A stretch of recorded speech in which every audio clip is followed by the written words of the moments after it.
Hey there, hi there, ho there, and hello there, and welcome back to another exciting edition of the Cardinal Couple Radio Hour podcast, where we discuss the joy and excitement of UofL women's sports with you. And we have some wins to discuss on today's broadcast. That's always a good thing to do. Also, some fun events coming up for the Cards in the near future. So we'll go over all that today, and we've also got a non-conference women's basketball schedule that we'll break out to you. And if time allows, maybe do a little self-analysis on that one. But it is out there, although we have no times yet. And pretty soon we'll see the schedule in its entirety when the ACC decides to release what they've got. So a lot of fun things lined up for you in today's broadcast. As usual, we like to kind of talk with the guys. We've got four of us on board today.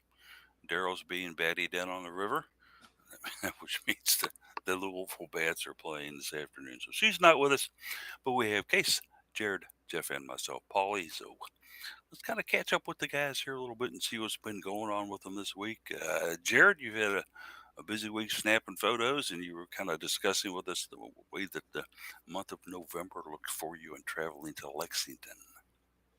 Yeah, I got out and I was able to capture earlier in the week a men's soccer match, and then yesterday went over to the volleyball home opener and talk about an exciting match. Certainly one that is going to be hard to top this year. I'm sure of. But yeah, looking ahead at the schedule, planning to head to Lexington with men's soccer this coming week, and I think a few of us are looking at going to Lexington the week after for volleyball at UK, and the women's basketball non-conference schedules just got released, so we see that they're heading to UK at some point. I was just looking at the date, but it's coming up in the near future, and then obviously football's at UK, so I may be spending a lot of time out in that blue blood territory. So hoping to make it back in one piece after all those visits. You just get yourself a month stay at a hotel up there pretty inexpensively, right? I don't think I have enough points quite yet. Not quite. Okay. It's an easy drive, so you can do it. You'll be fine with it. And the way you drive, you'll be there in 20 minutes. So no problem. One day says I'll teleport, be so much quicker. Yeah. I mean, seriously, it's just a wonder that thing hasn't left the ground already. The way that you get 64. Stanford Field, the old Louisville International Airport, would be saying, "We got Jared spotted outside of Shelbyville, flying at an altitude of." Okay, so let's go to Case here. Case, how's your week been? What's up, bud? Yeah, it's been good. Just a pretty normal week. Happy to have a little 3-day weekend here before I go on vacation the following week. So that'll be nice to get away and get some time off work. But other than that, it's been pretty straightforward. Getting really wrapped into the new job fully and all that goes along with that. But it's not been very exciting, really. Got to go to Muscle and Burger Bar last night. That was tasty. Oh yeah, but it's not as exciting now since it's right down the street from work, and vendors choose that as our lunch option pretty frequently. There's worse, certainly. Yeah, I've always good meals in there. Oh yeah, for sure. And it's so, nice Case, are you going to list your top burger joints around town for us? I won't be doing that. No. He went for the muscles, Jared, not the burgers. Yeah, he's pumped now. He was standing in front of the mirror before the broadcast going, "Look at these muscles. Look at me." Wrong muscles. Okay. One of the things that impresses me here, Case, is you got vacation time so soon after starting a new job. Nice work. Yeah, it's one of those situations where I'm going to be borrowing against a little bit, maybe like one day, but I accrue at a pretty nice rate. It's one of the things that endeared me to the hire was that they were bringing me on at vacation accrual rate as if I had always worked there for my experience level. So that was a nice little perk. So accruing it pretty quick. So borrow against vacation time for the future. But this is the annual Hilton Head trip. So not a whole lot of other vacation time planned in the fall anyway, fall and winter. Some of that can be negotiation of part of getting a job. You say, "Hey, I've got this vacation planned. You know about it ahead of time, and it just is what it is." So yeah, that's pretty much the way that it went. Yeah. Hilton Jordan Head impressive, and certainly I know that the folks in Faraday will be glad that you're not going to spend 2 weeks there. So nicely done, sir. Jeff, what's been going on with you this week, my friend? It's been a good week, man. I've gotten to watch 2 volleyball matches now this week in person. It's been great. Drove down to Bowling Green Wednesday evening, watched that one. Drove back, kind of a late night. My sleep was a little screwed up for a little while. I had a couple of nights I didn't sleep well anyway, and then a late night getting in Wednesday night. So Thursday I was pretty wiped, but got a good night sleep Thursday night. Got to go to watch volleyball last night in LNN home opener. More on that. Obviously, volleyball is doing well so far, so that puts me in a good mood. So, in addition to it's a good week of work, so that's always nice. And it looks like ESPN Plus has fallen in love with at least your sandals, if not you. Yeah. They did show you, I think, 3 times leading cheers. Yeah. Or I think twice they got only me. showed your. I think they got me some last night, also on ACC Network Extra, and then also ESPN Plus on Wednesday night. So yeah, I missed that one. So. The home match isn't quite as shocking, I guess you could say. They're well aware of your antics. Yes. Around yes. around FCU. So I was so the Volley Talk forums are kind of the volleyball forums on the internet where people, volleyball fans get together. I actually had somebody ask me in the match thread, "Hey, was that you I saw on camera with the long hair and the cargo shorts?" Yep, that's me. No, it was my alias. A wild Jeff in his natural habitat. Right. Sandals and cargo shorts. That's right. A rare spotting in foreign territory. Long hair, sandals, and cargo shorts. It's kind of my brand now. So there you go. Hey, at least if we have to go identify the body, we'll know. All right. Yeah, the hair's long enough. He's got the cargo shorts on it. Nope. Nah, he's wearing a Purdue t-shirt. It's not him. Yeah. All right. As for me, I had just kind of uneventful week, except kind of watching UofL women's athletics and sports and things like that, which I certainly enjoyed the ball since there were a bunch of wins in there. And I've also got a bone to pick with the University of Louisville Hospital, and I'll get that out of the way real quickly here. Is they invite you down to have some tests and stuff like that, which I'm undergoing, these days, and they tell you where to park. What they don't tell you where to park is that they're not going to validate your parking, and it's about 2 blocks away from where you're actually parking from the hospital. Not fun. Plus, I had to take my wife with me, and so when we get down there, I asked the guy where I get this thing validated. He goes, "I don't know. You better check with them up there." I asked him at the front desk, "No, we don't validate for that garage." Well, why did you tell me to park there if you're not going to validate it? Yeah, I guess we need to correct that. Yes, that would be a good idea. I would certainly appreciate that. So, gee, thanks. Yeah, and big plus, bureaucracies, man. And so anyway, yeah, it's just one of those things. That's fine. At least I didn't have to trek halfway across the county. And somebody said, "You're 65 now. You're on Medicare. You ought to call Wheels to come pick you up."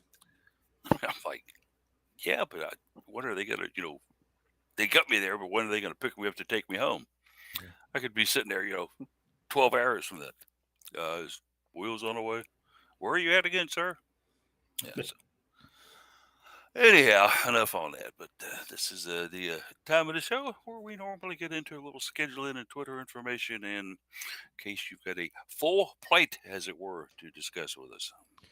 Yes, indeed. The big one for the university, not necessarily for us to cover, but football does start today. I was shocked at the number of Thursday night games there were this season for opening night. I almost wouldn't have wanted my team to be one because, yeah, you get to play on the first day, but there's so much other attention to be split. So either way, Louisville football plays tonight. They're at Syracuse at 8 p.m. That one's on ACC Network. Got to win that game, I think. Should be pretty straightforward, you would hope. But on to the other sports. Volleyball is hosting Ohio State versus San Diego. The Cards will be hoping that one goes 5 sets, I believe, since they'll take on the Buckeyes tomorrow. That's right. Where I'm out. Yeah, that one is listed with live video, so I assume it's on ACC Network Extra. I thought it was Flow Sports, Flow Volleyball Sports. Oh, that's right. It's Flow. Yeah. I don't know why not put it on ACC Network Extra, but I guess just because an ACC team's not participating. Yeah. But it'll probably be the ACC network broadcast setup, I'm sure. Yeah, equipment and everything, I'm sure. Yeah, that one is at 5 p.m. And you could probably go if you were so inclined. Field hockey takes on Princeton tomorrow from 11 a.m. from Chapel Hill. That one is on ACC Network Extra for sure. Women's soccer is at 1 p.m. at James Madison, taking on the hosting Dukes in that three-way event.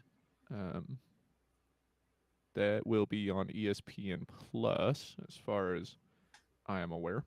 Yeah, who does it? And volleyball takes on Ohio State at 2 p.m. That one will be on ACC Network proper. That one is going to be a big one. Ohio State ranked 12th, I believe. Is that right, Jeff? Ranked 12th, but at the moment they're 0-2. So looking to tumble down the Yeah. order unless they can pick up a win today and tomorrow. To be fair, that 2 was against Texas, the number 1 team in the country right now. So, it's just a question. We don't know how good Ohio State really is yet. So yeah, I think today will be very telling. Yes. San Diego has proven that the match against Penn State or against Pittsburgh to start the season was not a fluke. Right. Monday's an off day for everybody. Tuesday, as Jared alluded to, men's soccer heads to Lexington for the Battle of the Bluegrass. And that one's at 7:30 p.m. It's on SEC Network Plus. So that's a paid on top of ESPN Plus, I think. I can never remember what theirs. Theirs is so awkward. But who cares? Because it's Lexington, and their product is poor. Women's soccer is hosting Indiana at 7:30 p.m. on Thursday. So hopefully can finally make it out to another home game after missing so many of them. SEC Network Plus is the streaming version of SEC Network. Yeah. So it's not. Yes, but I don't remember. Is it not paid plus? No. It's like Oh, ESPN Plus, I thought. It's the equivalent of ACC Network Extra. Gotcha. Yeah. They may have changed that because I feel confident that it used to be paid extra. Anyway, the women's soccer versus Indiana. Let's see. Looks like that will be on ACC Network Extra. That took me to a Watch ESPN link. 7:30 p.m. on Thursday. Friday, football plays again. They take on UCF in Orlando at 7:30 on ESPN2. And then men's golf opens their season in the Maui Gym Intercollegiate Invitational in Scottsdale, Arizona. It took me a second to figure out what that what that event was. Is volleyball hosting another Louisville named tournament? It's not confusing at all. Yeah. But they are hosting the Louisville Invitational starting on Friday. That's Xavier versus Lipscomb at 4 p.m. Louisville will take on Purdue at 7 p.m. So following that match. And then field hockey will take on the Dukes of JMU following soccer. That will happen at 5 on Friday afternoon. So that gets us through what is a little bit of a chaotic schedule. But as for Twitter, I tweet is at best case scenario, BST case scenario. Polly is at Cardinal Couple. Jeff is at Card Couple Radio and at Jeff McAdams. Jared is at Mr. Anderson Jared, and Daryl is at Daryl Faust 4. And as always, you can check out the right side of the Cardinal Couple website for the Twitter list of all of the UofL women's athletics and general UofL sporting news. Keep up with all that. Absolutely so. Make sure and, of course, follow us all on Twitter. Always some good comments out there by the gang here. And also make sure and read Cardinal Couple every day. That's right. Your doctor recommends that for you along with a good diet. To read Cardinal Couple and to check out the various things that we're writing about. Case had a great article up there today. And he also did Friday. And we've got even money right now that's just going to somehow convince him to do Sunday. We'll see how that turns out. No dice. As we'll call it a case weekend, just in case. No dice. No, he's already rolled the dice and said, no, not going to happen. So, okay. But yeah, certainly read Cardinal Couple every day. We've always got some good stuff in there, either covering events, discussing events that are coming up, or discussing things that are going on down the road that may not be exactly event-oriented, but things that are going on with the squads that we cover for Louisville women's sports, for sure. You got a little Twitter for me, pal? Yeah, went through it. Oh, Why, God, you did, didn't you? That's where we can land it on the Cardinal couple site. That's okay. Yeah. Okay. So, welcome to the radio show. No, going back many years now. But no, we had a lot of fun stuff going on in the last couple of days here as far as events goes. We kind of talked about starting out with volleyball this morning. So, we'll go ahead and do that. As volleyball was at the Illinois Federal Credit Union last night to take on number 15 San Diego. The Toreadors coming in to face the Cards, a team that had gained a bit of recognition and notoriety with us here because they had defeated Pittsburgh to start their season out. We kind of wondered what type of match they would give Louisville, and they did actually win a set against the Cards, the first squad to do that this year. But the Cards ended up and took the match by a 3-1 margin.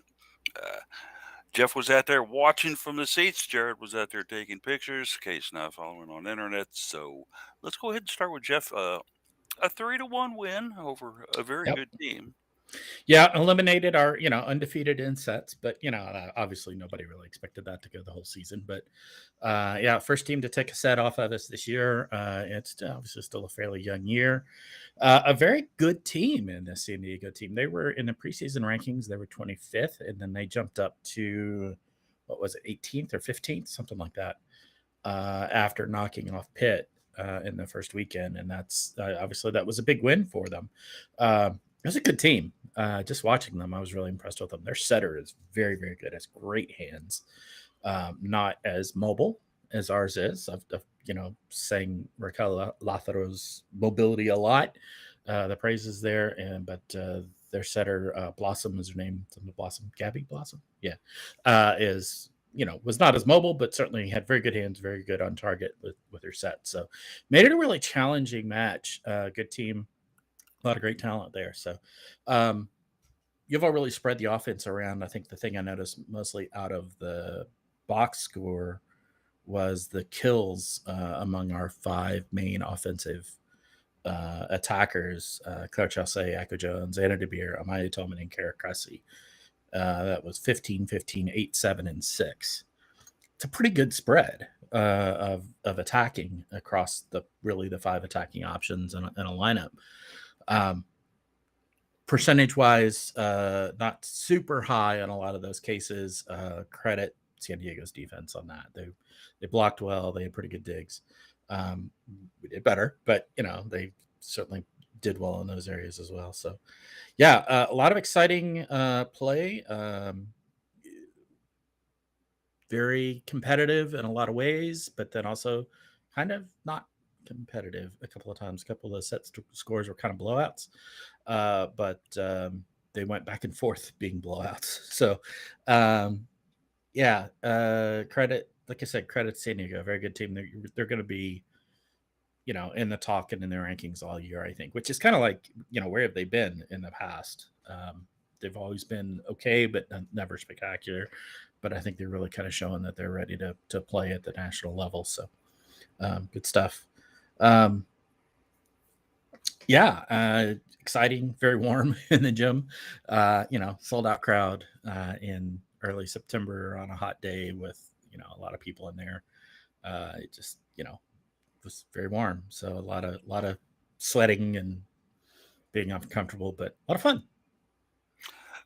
Cards, of course, now look forward to a match on Sunday after that win.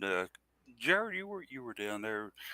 The win, obviously a good one for Louisville, but that second set was just kind of rough. What did you see in that second set that caused us to kind of not look so good?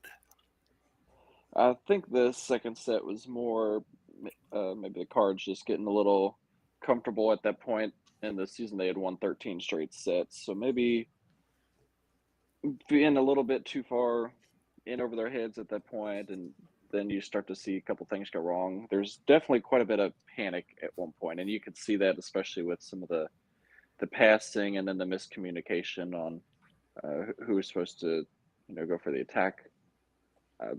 So it's early season. You still have a couple new faces, maybe trying to gel out a couple things here and there. I wasn't overly worried, seeing as it's just one set. San Diego's a great team. I was more curious how they were going to bounce back out of the half, which actually they came out on a Did 6-1 run to start the second half, and then really just dominated that third set. Really impressed with that. So it's one of those, sometimes you might need to just take a grain of salt with how a set looks because in the end, it's one set. They still got the 3-1 win. Showed a lot of maturity and poised to be able to come out in that third set, really come out swinging and get back to your style of play. Makes you wonder what Danny Busboom Kelly said, or maybe didn't say out in the locker room, and then if some of the players possibly took some leadership and stepped up and had some words of encouragement there at halftime as well. Yeah, I mean it's a set, and as Jeff mentioned, San Diego is a very good team, so I wasn't too worried there. I think it was my mother that pointed out to me that that second set where the wheels really kind of fell apart for Louisville was the first time that Louisville had been playing on that side of that court in almost 3 years. Oh, I didn't even think about that. Yeah. So, because COVID, they weren't switching sides. They're back to switching sides this year. So, I don't know how much that really impacts it, but it is kind of curious to see that correlation. I could see that playing more of an impact than it might seem. Yeah. Because Sightlines that arena is different. so asymmetrical. Yeah. You're looking at a very different viewpoint Yeah. when you're on one end or the other versus a lot of arenas that they play in. A lot of volleyball and basketball arenas are very symmetrical. The L&N Federal Credit Union Arena post renovation has some distinct differences on each side. Yeah. Yeah, you got a wall compared to a glass wall. Yeah. So I don't know. I don't know how much that impact that plays, but it was an interesting observation nonetheless. Louisville, of course, able to rebound after that second set loss. Took the final 2 sets there to win a match 3-1. But they kind of held my girl Anna DeBeer down a little bit in the total number of kills she got, Jeff. And should I be worried about that, or were they keen specifically on her to stop her? What? I actually talked with Anna after the match briefly, and she said, and her mother said, I talked to her mother as well. She said what they were trying to do was trying to focus on the middles more, trying to bring San Diego's blocking more into the middle to free up the pin hitters. Aiko on the right side just said, "Yep, I'm going to take over this game." But a little less so with Claire and Anna on the left side. Claire did fairly well. Anna struggled a little more, like you said.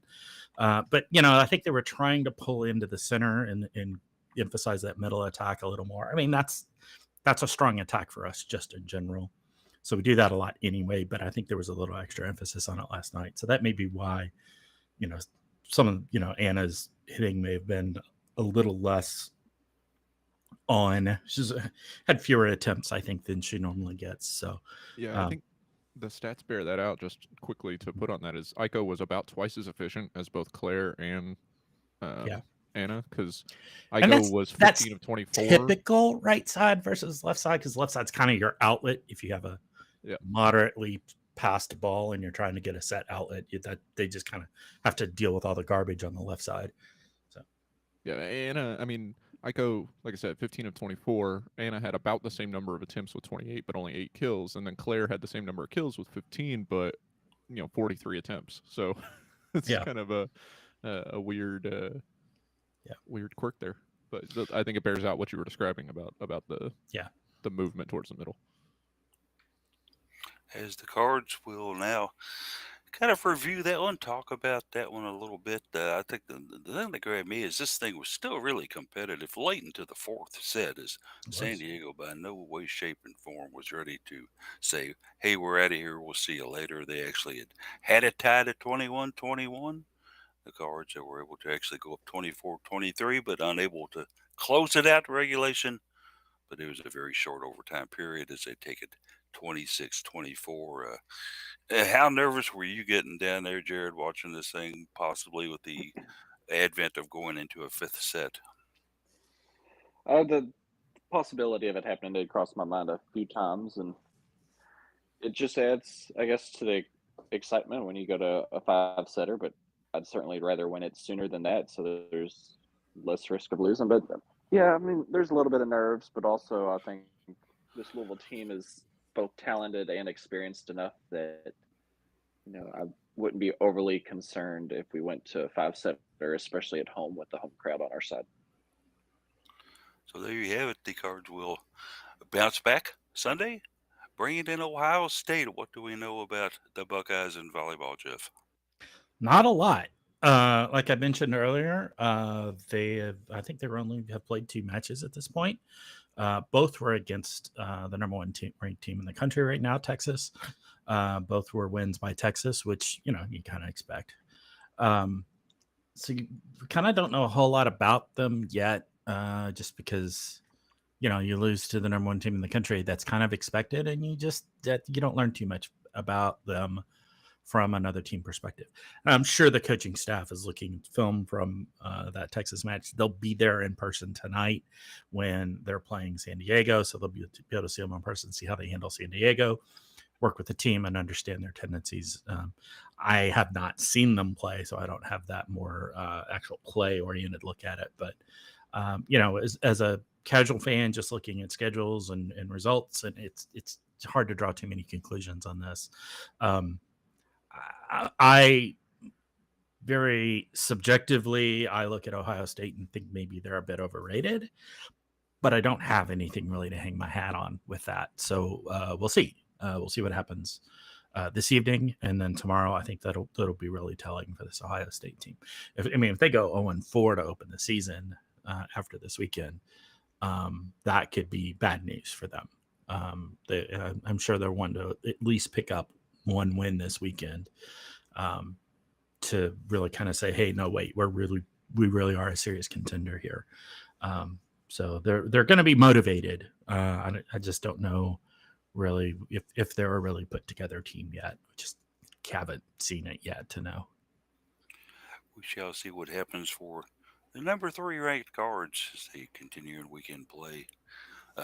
To actually start the day on Friday, Louisville field hockey was in action, playing at Karen Shelton Stadium down in North Carolina. But no, it was not the Tar Heels. This was the ACC Ivy League kind of cross-referencing match-off that they do.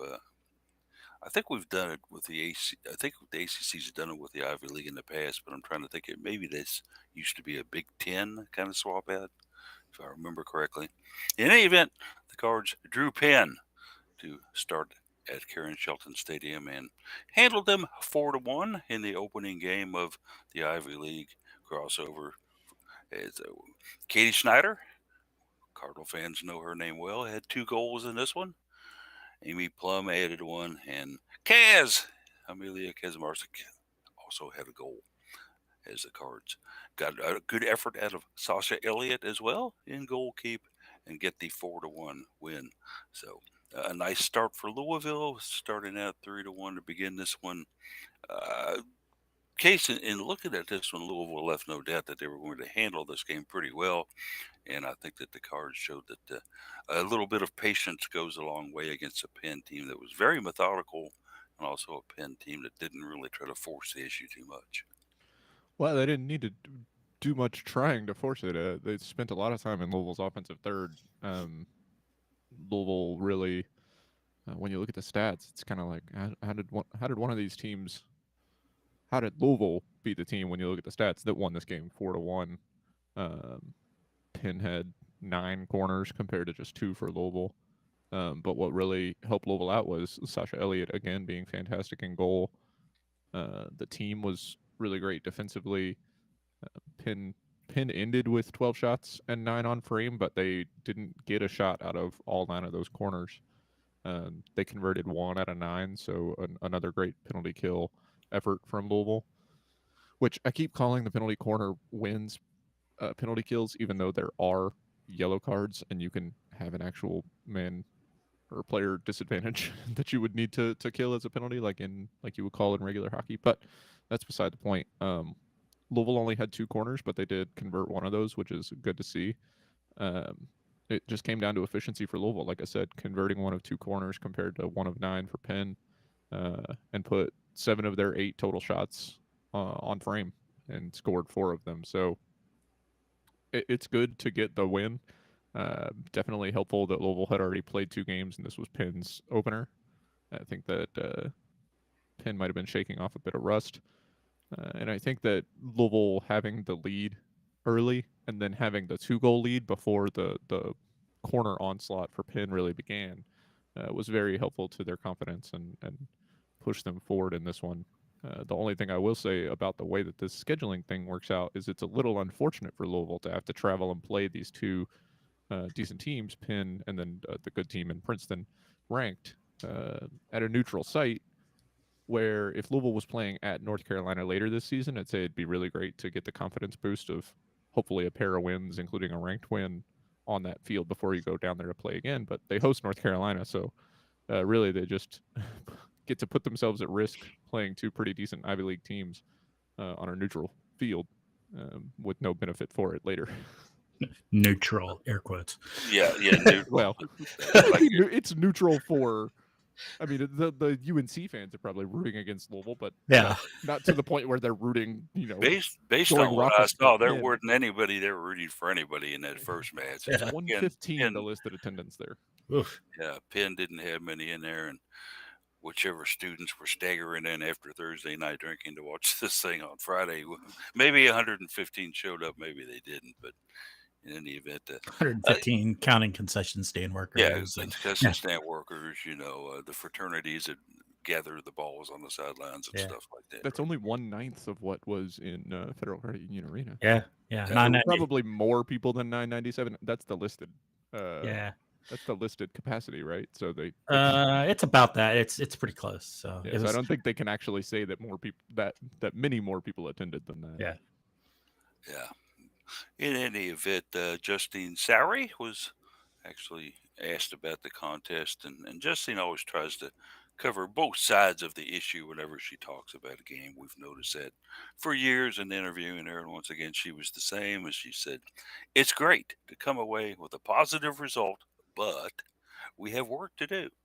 For every great thing we did, we equally didn't do what we wanted to or intended to. Our decision making against different pressure needs attention as we look for continual improvement. So, kind of a both sides of the coin here, Jared. Yeah, it's still early season, so you're going to see plenty of room for improvement. And as we've learned with Justine Sowry, she's always looking for ways to improve and get better. And she's not going to settle for good or great. She's looking for perfection. So that's a statement that doesn't come across as any surprise to me. And she knows that in order to be successful in the ACC, you can't settle for good. So she's going to keep pushing this team more and more. And it's tough. It's going to be a hard style to work with, but you got to be ready for the ACC. So I'll just kind of sometimes take those statements and maybe take it with a grain of salt or something. Not worry about it too much. But yeah, early season, you're going to see some stuff that still needs to be worked on and developed. Coach will do that at times, but certainly gives you a comprehensive look at what she thought about the contest. Jeff, I was very impressed with Sasha Elliott again. A couple of months ago, we were in a quandary on who was going to 10 goal for Louisville. Yeah. We get Sasha Elliott in from VCU. Certainly a very good and storied and well-decorated player out of that team in that conference. My question was, what's she going to do when she's in the ACC now? Hey, my thumbs are up on her, buddy. Yeah, I've certainly been with what I've seen of her. I've been impressed with her. She's done well. I did not get to watch the game the other night, so I didn't see it in action there. But I have been out to Lynn Stadium a couple of times and seen them play, and she's done a fine job and no complaints. She's come in. I think she really kind of could be a big part of really saving this team because we talked about it. This was a big question mark for us coming into this year, not knowing who was going to be in goal. And not even really having many people on the roster with that GK beside their name. So to have somebody come in, kind of, it feels kind of like last minute, even if it really wasn't, and step up and be a great player in that spot is it's been good. I'm glad to have her. She covered it well in Traeger, and it was a case, I think, here case of the usual suspects stepping up for Louisville and getting the job done. Katie Snyder, of course, with 2 goals in this one, and certainly over her career here at Louisville, we've seen her score a lot of times and come through in the clutch for the Cards. Amy Plum, one we always love to see get out there and do well, our Brit on the field, as it were. And then Kaz came in and got a goal of the season, her first goal of the season too, and also played very well. Although she, did not score, Julie Cowheiser was all over that field, and also had a nice defensive save on that one of the corner attempts that Penn put out there. So, it's a good effort for the Cards on the road here. Certainly playing a conference which I don't think is quite up to ACC standards yet, but certainly when you play the number 2 and number 3 ranked teams in the preseason in the Ivy League, and the number 1 ranked team, Harvard, was the one that knocked you out of the NCAA tournament last year. Certainly, maybe the revenge factor to beat up on the Ivy League was there. I don't know. Yeah, I mean, the, the field hockey is one of the sports where the Ivy League is actually not just a league where you're gonna think you can just uh, roll out the balls and see what happens. Especially this match against Princeton coming up tomorrow. I mean, they're the 13th ranked team in the country, so um, Louisville's definitely going to need to not give up 9 corners in that one. I would think, as good as the defense has been at preventing the opponent from scoring on uh, on those set pieces, the more opportunities you give, the more opportunities there are to score. Sasha Elliott's been great, but she can't always get in front of the ball.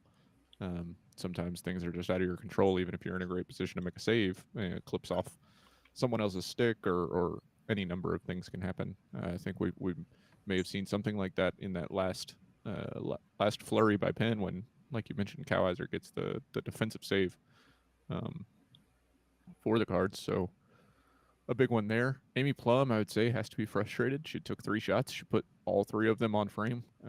Only came away with the 1 goal, but one of the shots that was saved did turn into a goal for the Cards. But since it was a rebounded save, it's not granted an assist for Plum, so she'll have to just take the 2 points for her 1 goal. And like you said, um, Katie Schneider, just efficiency is key. 2 shots, both on frame and both in the back of the cage. So fantastic there, and I'm encouraged by the splits that we've seen from the offense, not being so dependent on a single player, but still would hope to see more.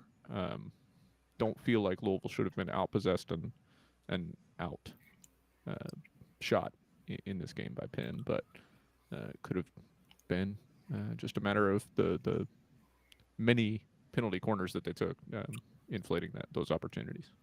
And then there was no doubt about this one in the second half about Penn coming in fired up defensively, as the Cards didn't register a single shot against them in the third quarter. Yeah, no stats. I mean, they were Yeah, the only thing on the play-by-play for Louisville in the third quarter is substitute. You're like, wow, great. yeah. So it's kind of, maybe it was a kind of a read and react situation for the Cards. Oh, they're going to do this. Well, let's see if they continue to. Yeah, they're still continuing to do this. Yeah. Well, oh, what? It's the end of the quarter. Oh, okay. Well, hey, we still got the lead. Let's keep going. But so certainly a good win for the Cards, still undefeated, of course, and number 9 in the nation. Let's go back to Thursday, where Louisville women's soccer went to Harrisonburg, Virginia to play Memphis. Why did they do that, you ask?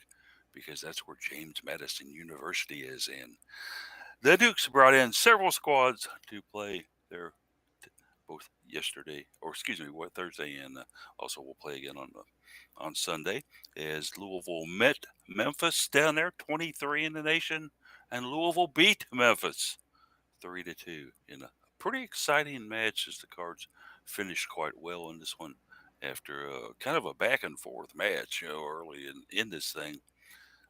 Aaron Floyd, a goalkeeper, impressing me quite a bit as she's getting the job done here.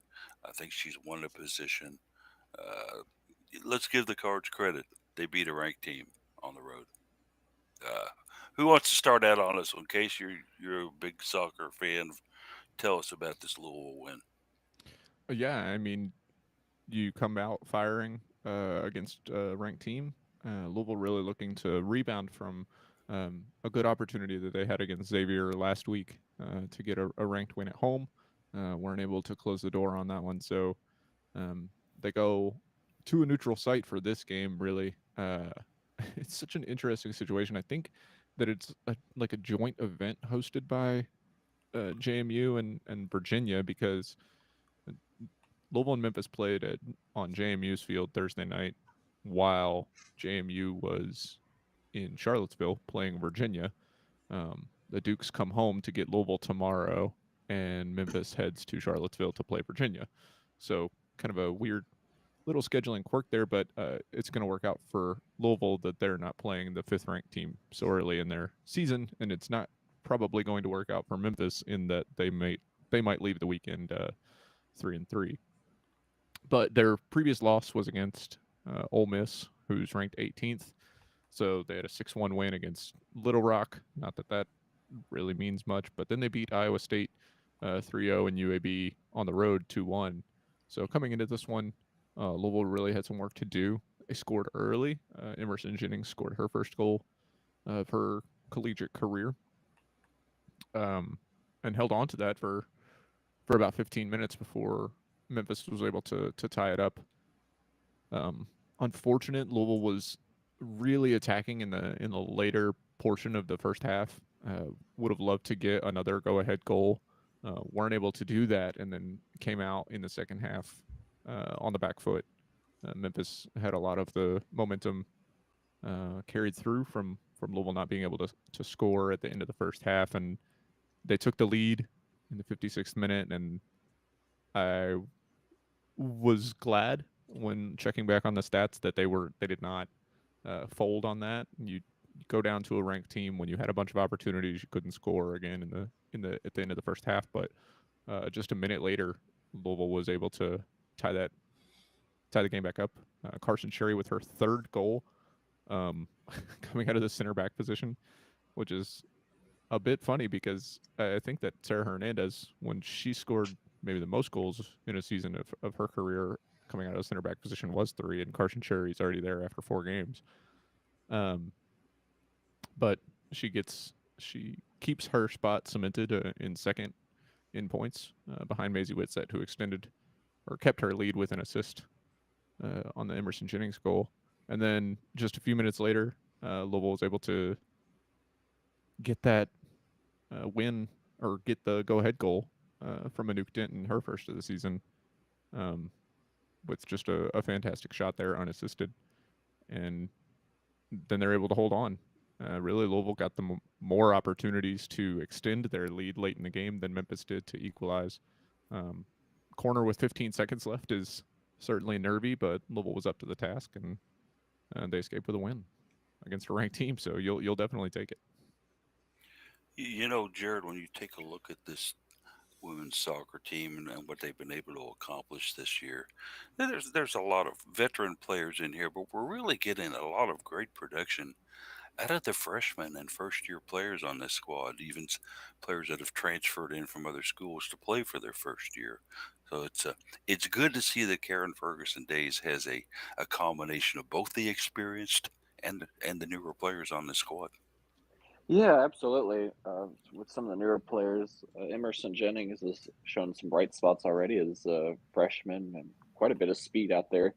So it's nice to see her get her first career goal with the Cards in this last match. And then as Case has already highlighted some of Carson Cherry's accomplishments, both as a center back, but also finding ways to get the ball in the back of the net on the offensive end, is a promising sign going forward. And some of these transfers that have come in have certainly, fit right in already. And a nice veteran squad with some players such as Sarah Hernandez, who's been a center back her whole career, Raven Alexander, who's been on that back line pretty much her whole career, and Maisie Whitsett kind of bouncing her back and forth throughout her Louisville career, but I'm kind of happy to see her back there as a forward, and I think maybe she's able to guide some of these younger players on that offensive end. So a lot of veterans helping teach and train the new faces early on to help continue this program's success for the future.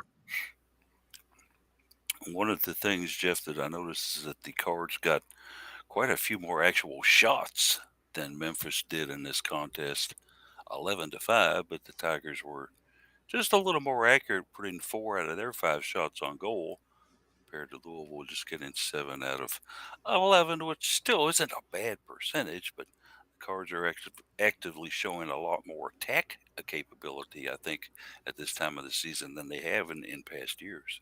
Yeah, it's interesting. I wonder how much, not being so much of a soccer expert, how much it helps that you've got that more veteran back line, and a veteran back line that certainly is not afraid of coming forward and attacking in their own right as a support and confidence builder for some of the younger. Not discounting Maisie Whitsett up there in the front, but the younger front lines, and giving them some support, like I said, confidence building in that. How much of that allows them to be more confident in going on the attack and pushing into the offensive side of the field a little more.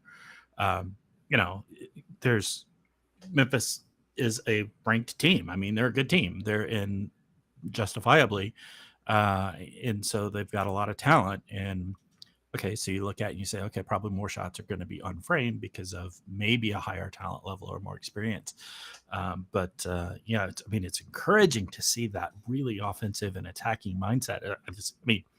It's fun to watch that, in addition to at least potentially being quite an impressive, quite a positive approach to the way they play. And I kind of wonder how much of that more experienced back line really kind of feeds into that up in the front. So, Case, it certainly does not hurt at all to have a experienced backline in front of a freshman goalkeeper. And although I don't think that Aaron Floyd has quite the vocal direction capabilities of Gabby Cuselas, who had actually 6 years at the position, I do see a lot of plus signs in the positive for Aaron back there, who's kind of cemented her starting role there and has done a good job for the Cards. Yeah, Louisville really has a big boon in having a super senior at the center back position. When you do have a freshman goalkeeper, your freshman goalkeeper is going to struggle to see the field a little bit from a collegiate level. Obviously, Aaron Floyd was pretty highly touted coming in, so she's played the position well for a long time. I'm sure she was vocal in high school, but she doesn't know these players. She's not super confident, you have to imagine, with the scheme just yet, but that's going to come. I imagine towards the end of the season we'll hear a lot more from her, and I think once Sarah Hernandez graduates, as much as we don't want to see that in the seasons going forward, I imagine that Floyd will be filling that gap. It's a bit like one of those situations where a lot of times a second child won't start speaking until much later because a firstborn usually talks for them. In this instance, Sarah Hernandez is picking up the slack on directing the back line, directing some of the midfield, and keeping people in shape, really giving Floyd the opportunity to learn from that. And hopefully she can get more confidence and start to give that direction and give Hernandez a little bit more freedom to play and range a bit instead of having to be that that voice at the back line. I'm gonna go completely off the rails here on a comment you made just a couple of sentences earlier about the second child not speaking much because of the first child does the speaking for him. It so happens on the broadcast today we've got 4 guys here who have only one other sibling, right? Yeah. yep. I think, well, Let's in my case, that's true, but older brother, yeah.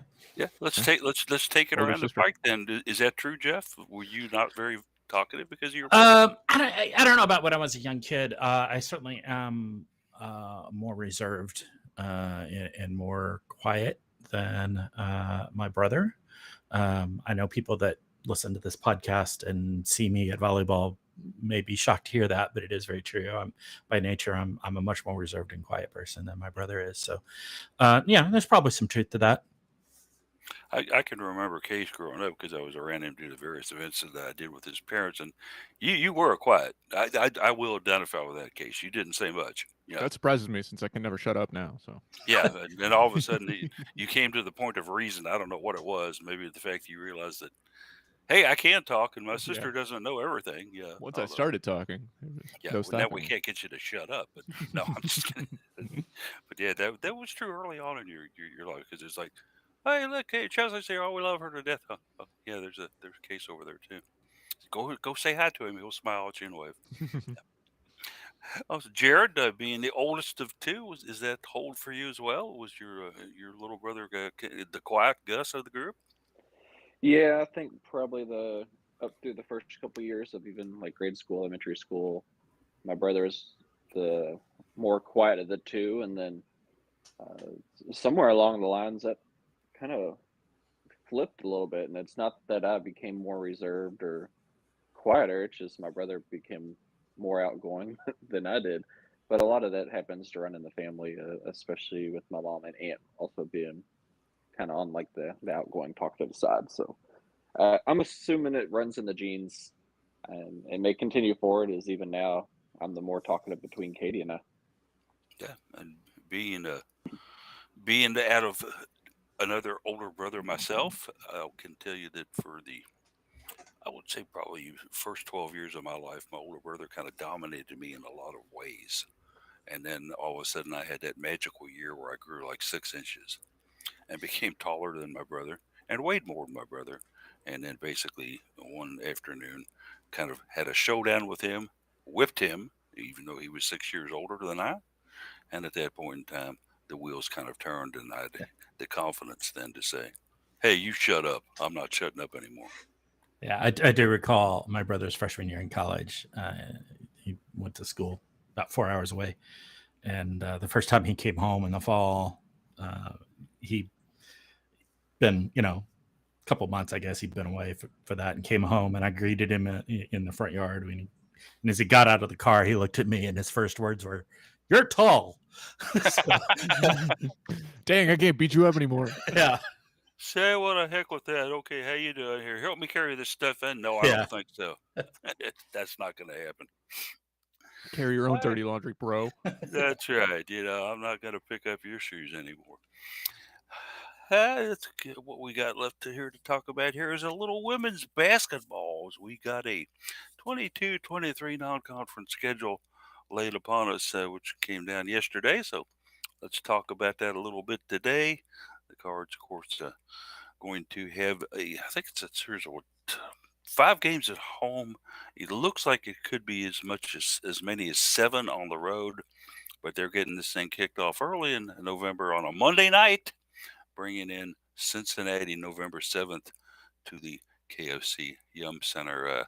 Thoughts on this one, guys? Let's take it around the bases real quick. Jeff, what you got on this one?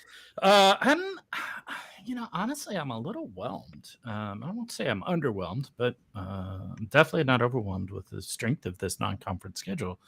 There's a couple of teams in there that are probably going to be pretty decent that we're going to be facing. Obviously, Kentucky as a perennial, and that rivalry matchup, they're always good. DePaul, you never count Doug Bruno out. He's a brilliant, basketball mind. So, occasionally we thump them pretty hard, but then occasionally they come in and they really give us a game. So that one, and then Cincinnati, I think, is interesting. Potential some challenge there, but otherwise, these are not particularly strong teams on this schedule. I love seeing Bellarmine on there, but I don't think they're going to be particularly competitive with us. So I don't know. We'll see what happens with the battle for Atlantis dates, who we get scheduled there, and what the scheduling is. There could be some good matchups there, but otherwise, I'm not super impressed with it. Now, to be fair, the conference, ACC as a conference, is a quite good women's basketball conference. So there's plenty of competition once we get into conference play to kind of prepare for that late March, early April sort of postseason run. So So I'm not too terribly worried about it, but I kind of was expecting a little more, a little bit more in the way of some power teams here. So And we don't see a Yukon in here, and we don't see any West Coast powers in here.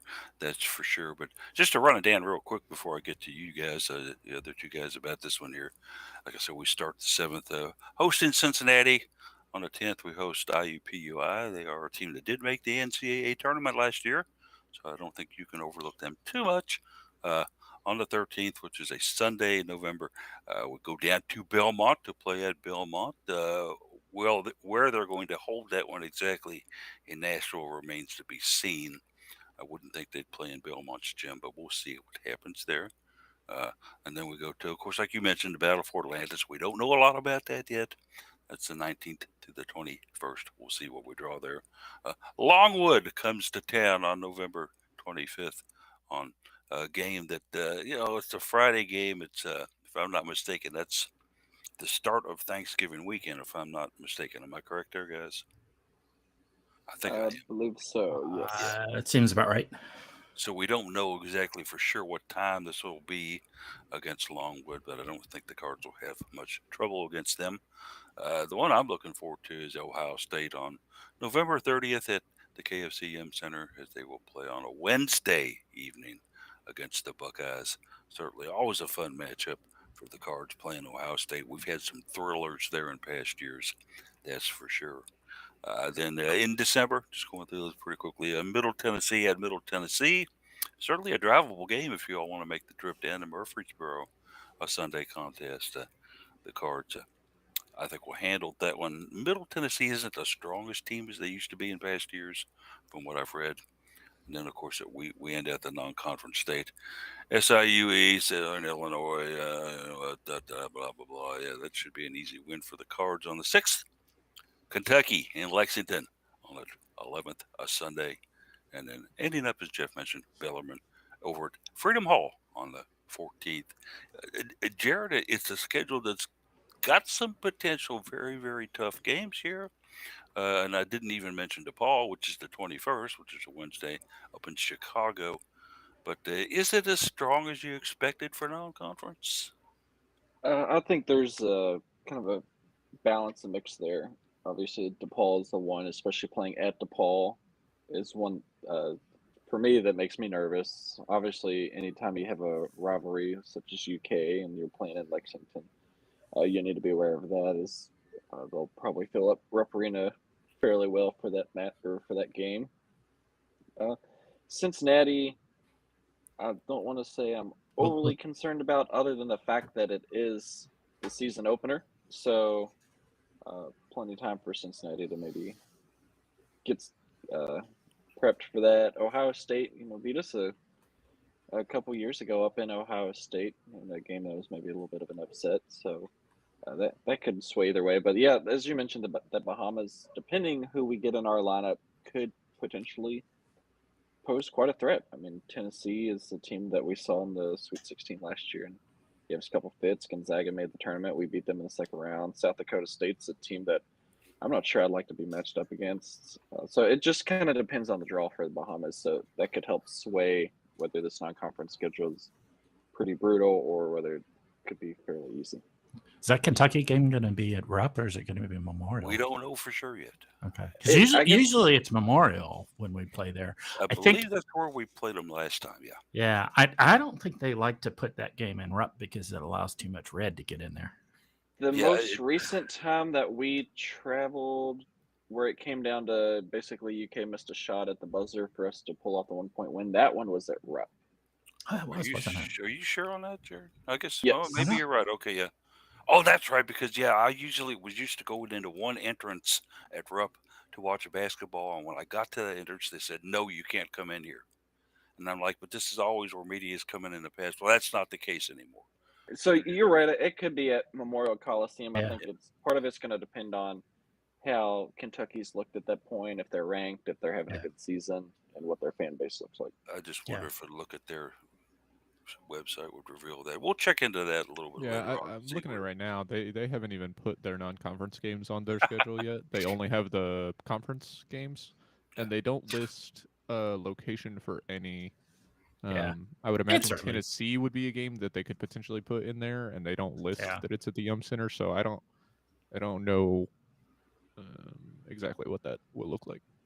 They were doing construction up there 2 years ago, over there on what I'll call the east side of Rupp Arena, which necessitated us entering from the south side, which I'd never done before, and it was kind of interesting trying to find my way to the media room after that. So we'll see what happens there. But Casey, I'm looking at this early schedule. I'm going to throw it right out the bat here.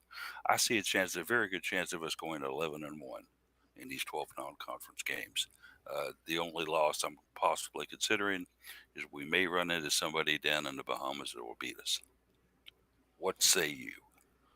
Well, I think that there's probably an equally likely chance of going 12-0 as there is going 9-3. There's just a lot that we don't know about how this team is going to look this year, and we got caught by surprise to start the season last year. Not to say that Cincinnati might be a team that surprises us, but Ohio State might be a big game. I mean, it's going to be a big game. It might be, pretty like a good team. And DePaul, they can always be tough, and that one's on the road. UK on the road, that's not an easy game, even if they've been a bit more down and have lost Ryan Howard. But the battle for Atlantis, like you said, I think is kind of the wild card. We'll see what Louisville's draw is there.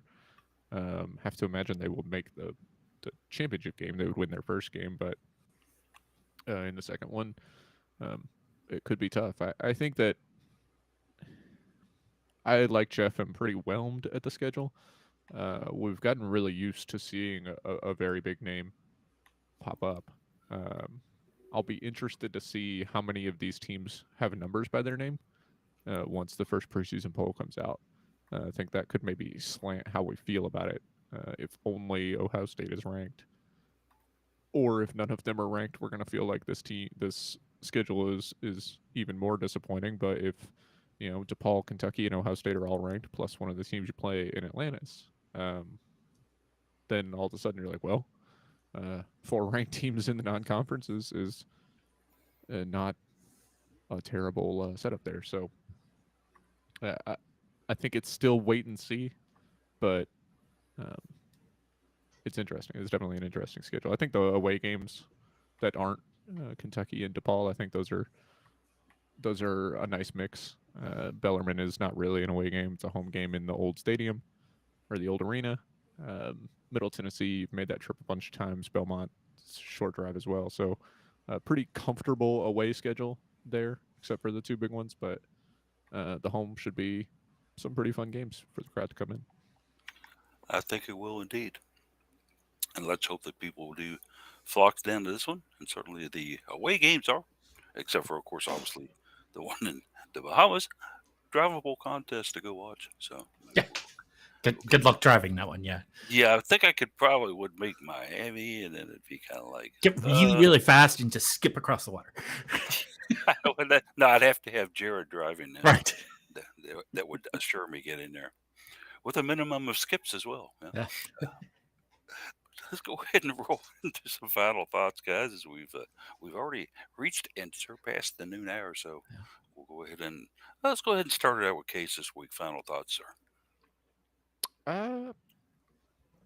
Not many. I'm looking forward, like I said, to vacation. Looking forward to this long weekend and getting some stuff done around the house, and hopefully, Louisville women's soccer can buoy a ranked win um, into more momentum going forward in the season. I'm excited to get back out and see them at Lane Stadium next week. I think it'll be fun. Yeah, I'm looking forward to that as well. Final thoughts, Jared? Yeah, Asia posted just a brief moment ago that her surgery was a success, and she's appreciated all the prayers and support from everybody, and I'm just happy to see that everything's going smooth with her, and hopefully we'll get to see her back out on the court with the WNBA next season. Certainly so, because she's can be such a dynamic game changer when AD is on and playing well. So we're hoping that Asia Durr can get back out there and be the Asia of old as far as production and excitability go, for sure. Jeff, what you got? Yeah, a few quick hits. Good to have the extra weekend day, Labor Day. Obviously, been very busy at work, so good to have the extra day to kind of catch a breath on that. We did not get, we didn't have the time to cover all of the volleyball recaps. We did have the Wednesday night game at Western Kentucky. It was a good game. It was good win. Swept them by the Cards against, which is generally a pretty good team, although they played a little rough. So I'm not sure if they're quite the caliber of team that they were last year, but it's good to see that going down there. Did make the trip down, and otherwise just excited for getting out and having fall sports, and shocked at how fast time flies on what's notionally an hour-long podcast when we have recaps to cover. Does tend to get a little bit long in the tooth at times, Yeah. but certainly good information involved in it. And uh, at least, with the podcast, we're no longer pressed to get everything done and Yeah. over with by noon. Although that was quite a challenge back in the old radio station days. Gives us just a little time. If we go over 5, 6, 7 minutes, Yep. say love it, whatever. It really doesn't matter because we don't have anybody pressing up against our show. So there you are. No ads begging to be run at the end Yeah. of the at the Exactly. end of the hour. Yeah. The radio was nonprofit, so they were sponsors, not ads. So Yeah, kind of sponsors. I can just remember Kathy holding up 4 fingers back in the control room. Saying, Yeah. you all have 4 minutes left, and Yep. Jeff and I are looking at each other and panic struck because we have 3 more things to talk about. We're Right. like, okay, let's move real quickly into. Yeah. Those were fun days, though, staggering down the steps into the basement of the hill. Yes. Final thoughts for me here, just kind of taking a look at what's going on in horse racing, as you may or may not know. If you probably know by now, though, I do love to follow the thoroughbreds, and they are back in Kentucky, but they are running at Kentucky Downs, and you're asking yourself, wait, what's this, Paul? What is Kentucky Downs? It's a nice little racetrack that they've built on the Kentucky and in Tennessee border down in Franklin, Kentucky. This is a unique course in the fact that everything down there is turf racing. They do not have a dirt course. Everything's run on the grass down there. And some of the best turf trainers in the nation, and of course from Canada as well, have ascended upon Franklin, Kentucky to send their horses down for the limited meets that they'll be running at Kentucky Downs. They are running down there today, and if you've never watched it down there, it's kind of neat because it's not your conventional racetrack course. It kind of looks like, to be quite honest with you, a bobby pin as far as what the course design and layout looks like. And it also has hills, and you go uphill down the stretch. So makes for fun racing and also equally fun trying to handicap winners in it. But glad to see them down at Kentucky Downs. I know at one time there was a bit of worry about this track staying open, but it looks like they've worked out their financial uh, problems and done very well with it, and certainly fun for me to watch. So, all right, with that, we will wish everybody a good week and hope to catch you here next weekend, next Saturday at 11 a.m. on the Cardinal Couple Radio Hour podcast. Have a great weekend, everybody.